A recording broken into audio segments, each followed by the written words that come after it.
So you've been shopping for brand new luxury SUVs. You're tired of looking at all the clapped out used stuff on the market, and you just want to step into the dealership and buy something brand new, relatively reliable. You want performance, style, and innovation, but you don't want that vehicle to spend every waking moment in the shop. Well, guess what? You're in luck today, because I'm going to share a list of 5 garbage SUVs in the luxury car segment you're going to want to avoid like the plague if you care in the least bit for the dollars in your wallet. Let's get into it now.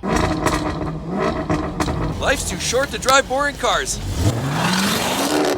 The first one on my list I really can't condone. And that's what we're talking about here is the newest and latest and greatest Cadillac Escalade. Right here. With the whole industry trying to go smaller, greener, lighter, more efficient, we go and get something like this. Escalade. And it's a 600. Look at that beast.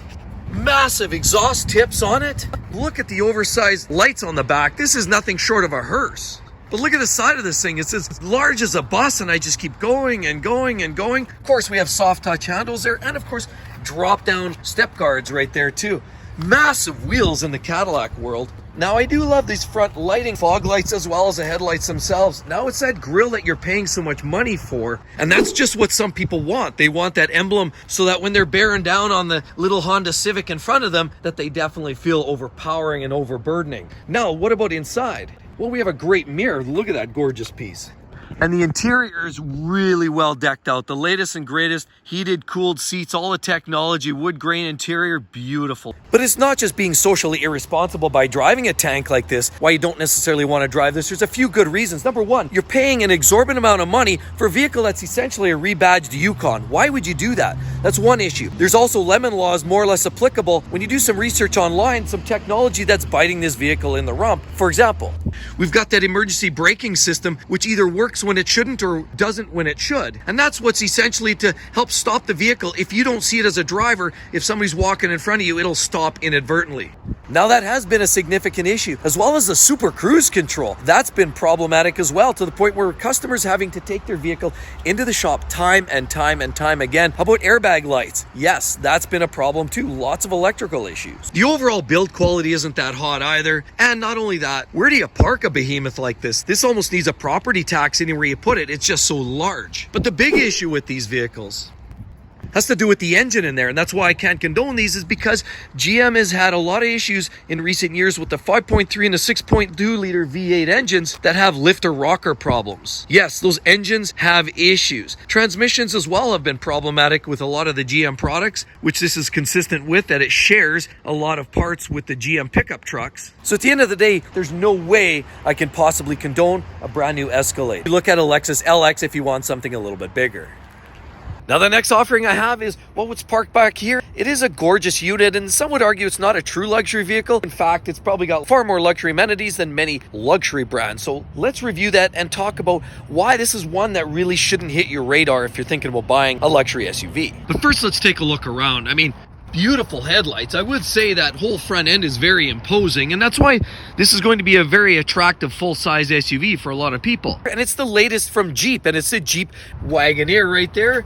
Love that grille. There's lots of chrome on there as well. Beautiful wheels on this Grand Wagoneer right there. Look at that mirror. Absolutely gorgeous and imposing. Roof rack for all the junk to the dump. Many of your construction projects will be hauled on the roof. Of course, you have some great bulbous hood there.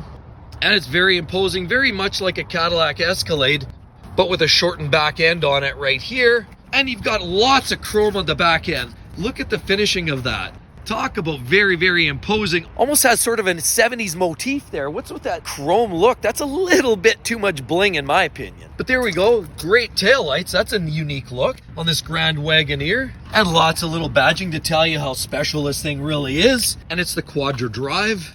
Lots of great detail here. Clearly it can haul some weight too. That pops off. What about the interior? The interior is absolutely gorgeous. The material quality is mediocre, but the attention to detail is very, very high, and it's a very interesting place to sit. But unfortunately, there's already been 3 recalls. This vehicle's barely been on the market. One being airbag problems, where they have to continually take this back and the dealers can't necessarily sort it out properly. Another issue is in the back seat space where seats can't necessarily lock down. There's some binding material in the center section that prevents the seats from actually locking in the upright position. Big recall if your seats don't hold upright. And the the backup camera there is another potential problem area. That's been recalled as well for software problems, and it just doesn't operate when expected. So if you're trying to back this vehicle up, you would like to think that that camera is going to give you the visibility. Now I know a lot of people argue, well, if you can't back up a vehicle properly, the old school, we just used our mirrors. Right, I agree.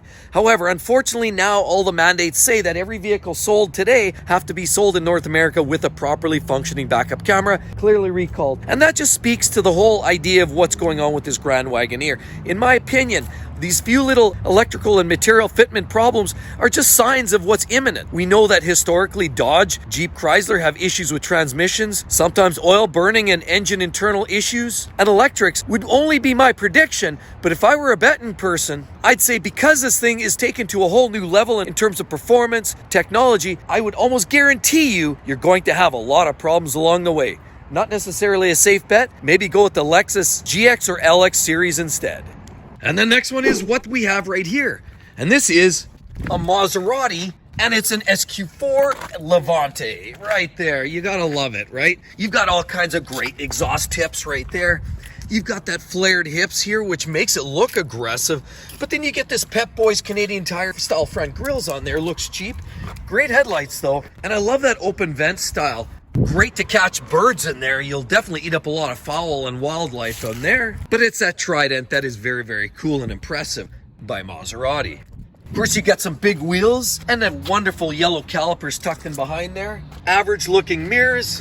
Great looking running gear on top with some big glass openings for all the happy little passengers inside. But then you have this great little overhang here. Literally one of the nicest, sexiest overhangs I've seen on a lot of SUVs. Love this finishing here. It's very high quality, stylish, and almost in line with many of the other Ferrari accents that you'll find in some of their premium cars.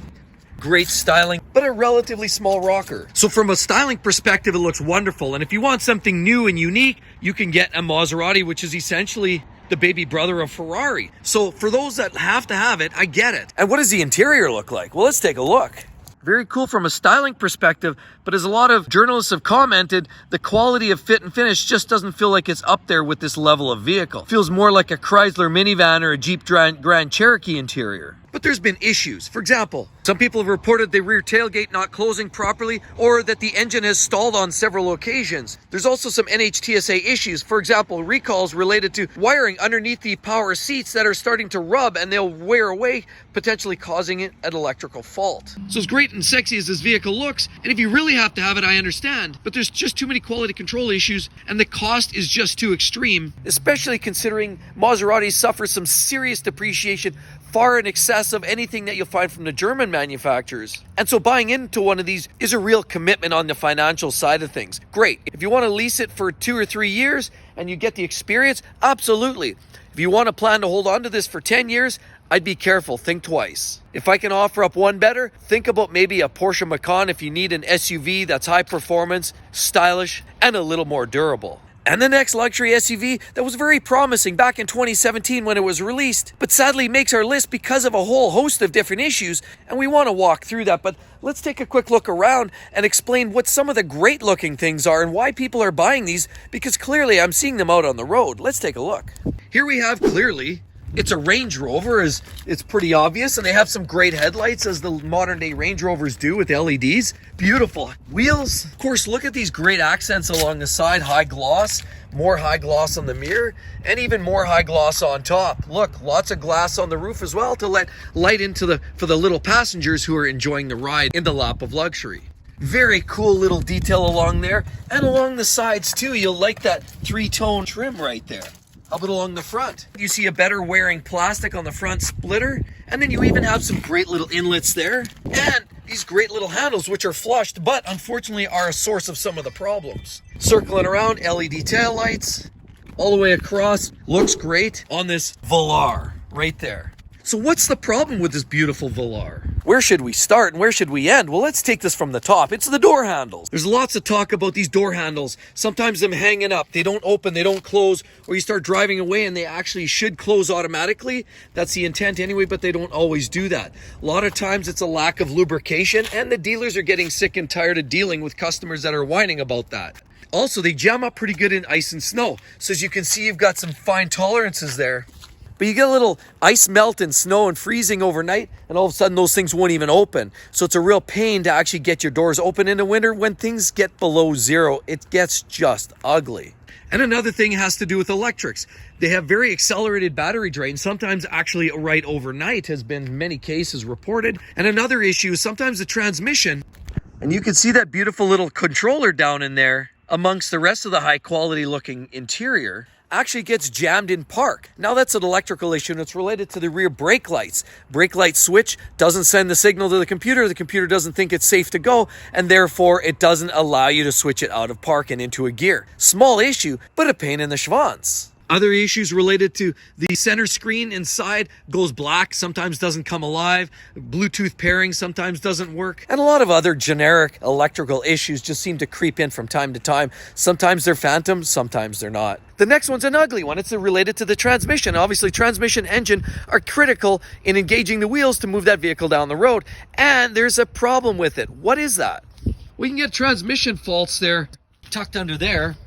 Messages saying HDC not available, system fault, or stability control not available, dynamics issues. It unfortunately then puts that vehicle into limp mode, which becomes a real big issue. You have to put it back in park. And then, of course, it's seized up and you're no longer able to re-engage forward or reverse, and you're stuck having to tow that vehicle back to the dealer to get a repair. And it's not something you can do roadside. It's not a software upgrade. Unfortunately, it's hardware. The transmission control module or the mechatronics valve body, which are really the contributing factors to these failures. And sadly, it's something that is quite prominent. Now, as great as these vehicles are to drive and the interior and the fit and finish is so nice, there's just only so much beatings a customer can actually take. If you're tired of taking your licks from all the failures and electric issues, transmission problems with these vehicles, and you're still feeling a little daring, maybe go with an Audi Q5. If you're not feeling very daring, just go with an Acura MDX or a Lexus NX. And here's the next one that I wouldn't recommend on the luxury SUV market is what we're looking at right here. And of course, you're paying a premium dollar for that brand to start with. So you know that it's going to be an inflated price tag, and you know that the depreciation is going to take a hit. And if you walk out of this vehicle after 3, 4, or 5 years, you're going to lose 50, 60, 70% of its original value, guaranteed. But that's not the real issue. Let's take a look and first understand why people are even buying these. Of course, look right here. We've got the beautiful laser LED headlights. Of course, this massively oversized grille you see there. Now, BMW's really done their piece to really expand on the line to give it a presence. Of course, lots of piano gloss black finishing down there.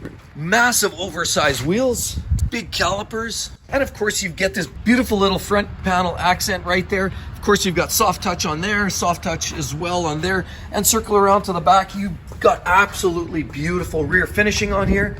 With this beautiful exhaust detail right there, as well as there on both sides.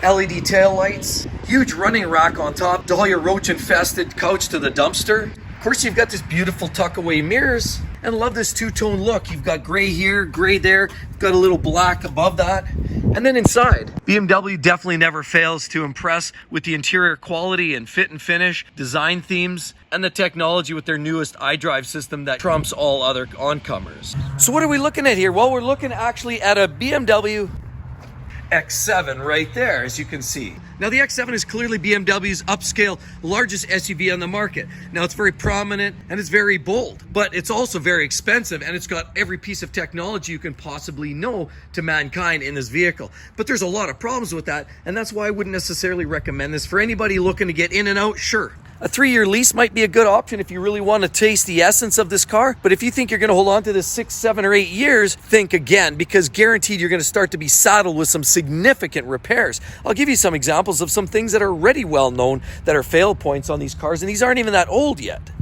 The automatic headlights have been a real big issue. High pressure fuel pump, because it's direct injected, is big bucks, and they're known to fail, as do the fuel injectors as well. For some reason, these wheels are corroding a little prematurely, and most BMWs seem to suffer the same fate. Window regulators, window issues up and down. Yeah, that's not uncommon for a lot of BMWs. Nothing unique here for the X7. Then in the front of the engine, of course, you have the oil filter housing and the oil filter housing gaskets, which house a couple of gaskets. You've got the oil cooler attached to that, and essentially they're known and they're notorious for leaking. As little as 3 or 4 years down the road, and you start to get weeping coming out of the base of that oil filter housing. So the gaskets don't hold up all that well there either. The cooler as well as the heater core inside the dash, very expensive, difficult to get access to, and that's also a potential leaker on this car. And the infamous, glorious Vanos rattle that you get in a lot of BMWs. What's Vanos? Well, the Vanos system is essentially BMW's version of the variable valve timing. In other words, it uses to alter the timing to provide better low-end grunt and high-end breathing for when you're trying to look for those performance opportunities. When that goes out of whack or your variable valve timing solenoids flake out, then you've got a real big issue. You might notice poor acceleration down low. You might also notice sluggish top end. You could also notice decreased fuel economy as well as just an overall sluggishness to the performance of the vehicle. You might even get a check engine light or a limp mode. Now, another issue is suspension related. They're fragile. They're very effective when they're new. And of course, most BMWs are known for their handling prowess. But this one's not a lot different for its size and magnitude. It's literally a great handling vehicle. But you can get issues with suspension. The rack and pinion steering teeth can crack as well under stress. There's a lot of vehicle to turn here. As well as the braking hydraulic unit too has known to corrode prematurely, reducing its obvious impact on the braking capabilities of this vehicle. And that then becomes a potential safety hazard as well. Now, I'm not going to lie, this vehicle is absolutely glorious to drive. It's mesmerizing. The transmission is just seamless, as well as the twin turbo V8, which is the N63 engine that you can upscale in this vehicle called the M50i, has tons of power and moves this thing nicely down the road. The problem, on the other hand, with that engine specific, is it has a hot V. So it's a V8, and you get your turbos in the middle. That's why they call it the hot. And of course, that starts to melt away some of the upper engine parts. Some of the electronics start to take a hit, and it results in valve guide meltdown, valve guide seal issues, and of course, excessive oil consumption as a result. Battery draw is an issue, as are turbo problems. Potential timing chains were an issue with some of the N63 engines as well. And so it's just its literal level of performance and technology that can take this car down. Now, if you're going to hold it, as I said, for a couple of years, you're great. This is a great experience. However, if you think you're going to take it long-term, don't bother. The loss you'll see as well on depreciation will also be a reason why I'd suggest stay away from the BMW X7. And with all of that said, check that video. You're going to love it. Hopefully that can provide you some guidance on some luxury vehicles that will literally last more than 300,000 miles. Hope to see each and every one of you on the next one. Catch you real soon. Bye-bye.